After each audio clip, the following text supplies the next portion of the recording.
Hello दोस्तों नमस्कार। जो अभी की सबसे बड़ी खबर आ रही है, जहां पर अब अजीत डोभाल आ गए पिक्चर में। जी हां, डोभाल ने कनाडा की एनएसए को किया है फोन। जी हां दोस्तों, मांगा सबूत, बताएंगे जिसके बाद क्या रहा कनाडा का रिएक्शन। साथ ही साथ दोस्तों बड़ी खबर आपको बताएंगे, जहां पाकिस्तानी अंतरिम प्रधानमंत्री अनवारुल हक काकर के बिगड़े बोल हिंदुत्व की तुलना बीमारी से कर डाली, जिसके बाद भारत का क्या रहा रिएक्शन। दोस्तों सबसे पहले आपको बताएंगे, सारी जानकारियां बताएंगे, बने रहेगा वीडियो के अंत तक। लेकिन खबरों में आगे बढ़ने से पहले अगर आप भी अपने भारत देश का दिल से समर्थन करते और मानते हैं कि भारतीय सेनाओं में वो शौर्य, ताकत, बल, क्षमता, पराक्रम है जो किसी अन्य देश की सेनाओं में नहीं, तो सिर्फ वीडियो को भी कर दीजिए लाइक, चैनल को कर दीजिए सब्सक्राइब, बेल आइकन दबाइए, साथ ही कमेंट बॉक्स में लिख दीजिएगा जय हिंद। जी हाँ, तो बात करें पहली बड़ी खबर की, जहां अजीत डोभाल ने कनाडा की एनएसए को किया फोन, मांगे आरोपों के सबूत, लेकिन कोई जवाब नहीं दे पाई जोडी थॉमस। जी हाँ, खालिस्तानी आतंकी हरदीप सिंह निज्जर की हत्या के बाद भारत और कनाडा के बीच पनपे राजनयिक विवाद के बीच दोनों देशों के राष्ट्रीय सुरक्षा सलाहकारों अजीत डोभाल और जॉडी थॉमस ने टेलीफोनिक वार्ता की। शीर्ष सरकारी सूत्रों ने न्यूज 18 को बताया कि कुछ दिन पहले हुई इस बातचीत में डोभाल ने थॉमस के समक्ष खालिस्तानी अलगाववादियों, चरमपंथी और आतंकवादियों को कनाडा में सुरक्षित पनाह देने मिलने का मुद्दा उठाया। उन्होंने अपनी कनाडाई समकक्ष को कनाडा में शरण लेने के लिए भारत के मोस्ट वांटेड आतंकवादियों के बारे में बताया और उनकी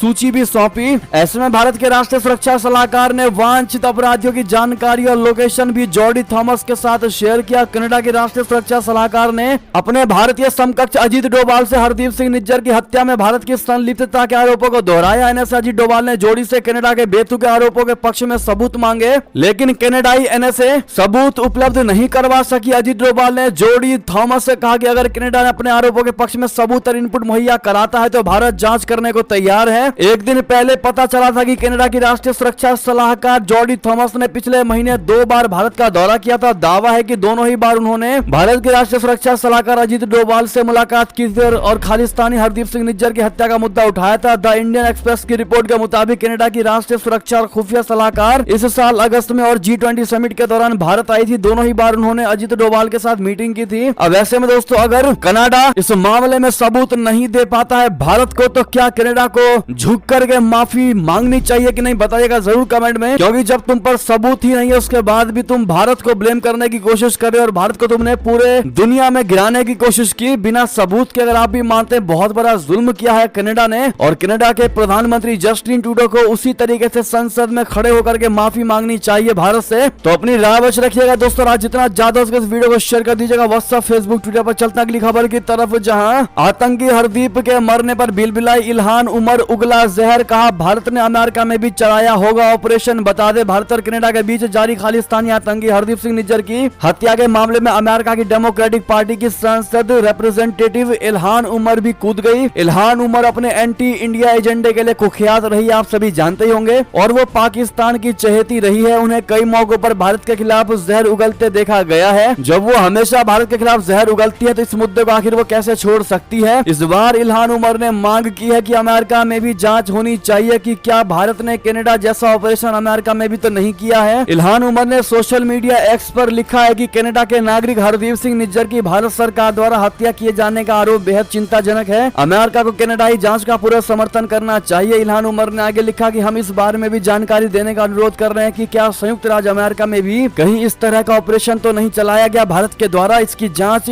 अमेरिकी सरकार को करनी चाहिए। कहीं ना कहीं दोस्तों, इल्हान उमर ने अमेरिका में भी भड़काने की कोशिश किया, भारत के खिलाफ ही करने की कोशिश की है और ये जताने की कोशिश की है कि कनाडा जैसा कृत्य भारत अमेरिका में भी तो नहीं किया। इल्हान उमर के इस ट्वीट के जवाब में शिवसेना की नेता प्रियंका चतुर्वेदी ने करारा जवाब दिया। प्रियंका चतुर्वेदी ने इल्हान उमर के ट्वीट को रीट्वीट करते हुए लिखा कि बैठ जाइए प्रतिनिधि महोदया, मैं एक भारतीय सांसद के रूप में भारतीय विदेश मंत्रालय से आग्रह करती हूं कि इस बात की जांच की जाए कि कैसे अमेरिका की एक चुनी हुई प्रतिनिधि पाकिस्तान से फंडिंग लेकर जम्मू कश्मीर की शांति में हस्तक्षेप कर रही है। जी हाँ दोस्तों, बता दें कि जहरीली बयानबाजी के लिए जानी जाती है इल्हान उमर। जहरीली बयानबाजी में माहिर है और भारत के खिलाफ ही नंबर 1 तरीके से करना जानती है। बेवजह भारत को घेरने की कोशिश करती रहती। अब ऐसे में दोस्तों, एक भारतीय होने के नाते आप लोग इल्हान उमर को क्या करारा जवाब देना चाहेंगे, कमेंट में जरूर लिखकर बताइएगा। चलते हैं अगली खबर की तरफ, जहां पाकिस्तानी अंतरिम प्रधानमंत्री अनवारुल हक काकर के बिगड़े बोल हिंदुत्व की तुलना बीमारी से कर डाली, कहा दुनिया हो जाए इससे सचेत। जी हाँ, पाकिस्तान के कार्यवाहक प्रधानमंत्री अनवारुल हक काकर ने मंगलवार को भारत के खिलाफ जहरीला बयान दिया। उन्होंने लंदन में पत्रकारों से बात करते हुए कहा है कि हिंदुत्व की तुलना बीमारी से की। उन्होंने कहा कि इसका प्रसार क्षेत्रीय सीमाओं से परे फैल रहा है, जो संभावित रूप से उत्तरी अमेरिका, कनाडा और यूरोप जैसे पश्चिमी देशों को प्रभावित कर रहा है। प्रधानमंत्री अनवारुल हक काकर ने हिंदुत्व को लेकर कहा कि दुनिया को सचेत हो जाना चाहिए,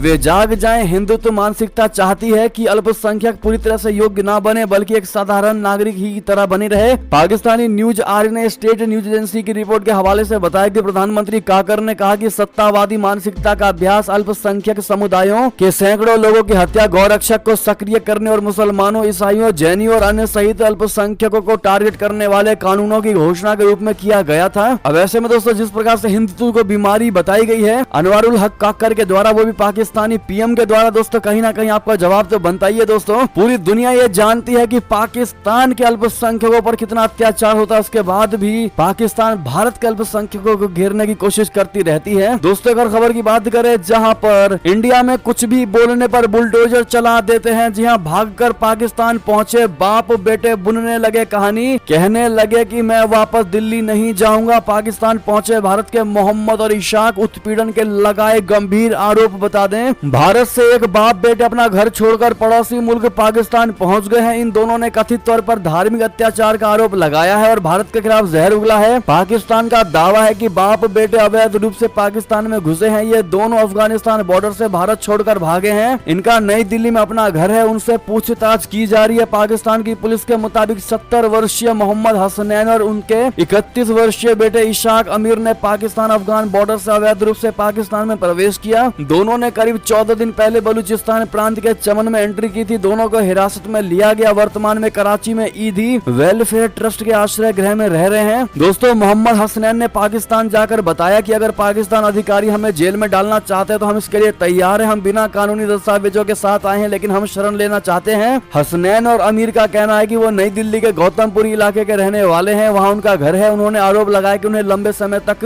उत्पीड़न और धार्मिक प्रताड़ना सहनी पड़ी। इससे तंग आकर देश छोड़ने और भागकर पाकिस्तान आने का फैसला किया। डाउन की रिपोर्ट के मुताबिक हसनैन ने कहा कि भारत में अगर मुसलमान को किसी बात पर विरोध करते हुए पकड़ा जाता है तो ये कहकर उसके घर पर बुलडोजर चला दिया जाता है कि ये अवैध रूप से बनाया गया है। मैं देश छोड़ने वाला पहला व्यक्ति नहीं हूँ, बहुतों ने मुझसे पहले ये किया हुआ है, लेकिन वे अमीर थे और यूरोप, अमेरिका, ब्रिटेन, जर्मनी या कनाडा में विदेशी नागरिकता हासिल करने में सक्षम थे। जो लोग संपन्न है वे तुर्की, अजरबैजान या मलेशिया चले गए। मेरे पास पैसे कम थे तो मैं भागकर पाकिस्तान आ गया। बहरहाल दोस्तों जिस प्रकार से इन्हें दोनों बाप बेटों ने भारत के साथ देशद्रोह किया है, पाकिस्तान जाकर के भारत की बेइज्जती करने की कोशिश की है। दोस्तों वहां पर जाकर भारत को लेकर फेक एजेंडा तैयार किया गया। ऐसे में अगर आप भी मानते हैं कि ऐसे देशद्रोहियों को वापस भारत अंदर आने भी नहीं देना चाहिए तो अपनी राय अवश्य दीजिएगा। दोस्तों जो भारत में रह करके भारत की रोटी खा करके और भारत के बारे में ही जहर विदेशों में जाकर उगल रहा है, उनको क्या भारत में दोबारा शरण मिलनी चाहिए? क्या कहते हैं दोस्तों, आपकी राय इस पर बनती है और भारी मात्रा में कमेंट करिएगा। चलते अगली खबर की तरफ, जहां अमेरिका में बैठकर विदेश मंत्री जयशंकर जी ने कनाडा को बता दिया अपने इरादे। महिला पत्रकार को जवाब, कहा मैं FBI में नहीं। दरअसल आपको बता दें भारतीय विदेश मंत्री जयशंकर जी ने एक बार फिर कनाडा को लताड़ लगाई है। न्यूयॉर्क में UNGA में संबोधन के बाद विदेशी मामलों की चर्चा के दौरान जयशंकर जी ने कनाडा पर बड़ा हमला बोला। उन्होंने PM जस्टिन ट्रूडो के आरोपों का जवाब देते हुए कहा कि अगर कनाडा के कोई पुख्ता सबूत हो तो हमारे साथ साझा करें, इसके बाद हम इस पर विचार करेंगे। जयशंकर जी ने कहा कि पिछले कुछ वर्षों में कनाडा में बहुत सारे संगठित अपराध हुए हैं। अपराध अलगाववादी ताकतों, संगठित अपराध, हिंसा, उग्रवाद से संबंधित हैं। वे सभी आपस में मिले हुए हैं। हमने उन्हें अपराध के बारे में बहुत सारी जानकारियां दी हैं जो कनाडा से संचालित होता है। हमने इसके बहुत सबूत दिए लेकिन कोई कार्रवाई नहीं हुई। जयशंकर ने कहा कि कनाडा में अपराधियों को सियासी संरक्षण मिला हुआ है। वहीं एक महिला पत्रकार ने जयशंकर जी से 5 आइज और FBI को लेकर सवाल किया। इसके जवाब में उन्होंने कहा कि ना वो 5 आइज का पार्ट है और ना ही FBI का, इसीलिए आपका सवाल ही गलत है। बता दें कि 5 आइज 5 देशों का इंटेलिजेंस ग्रुप है। इस ग्रुप में कनाडा भी शामिल है। अमेरिका, फ्रांस जैसे देश भी इसका हिस्सा हैं। सभी देशों की खुफिया इंटेलिजेंस की नजर इस मामले पर है। जी हाँ दोस्तों, बहरहाल जयशंकर जी ने करारा जवाब कनाडा को भी दिया, साथ ही साथ पश्चिमी देशों को भी दिया है ताकि उनको अकल आ सके। और भारत के साथ पंगा लेना वाकई में महंगा पड़ सकता है इन देशों को,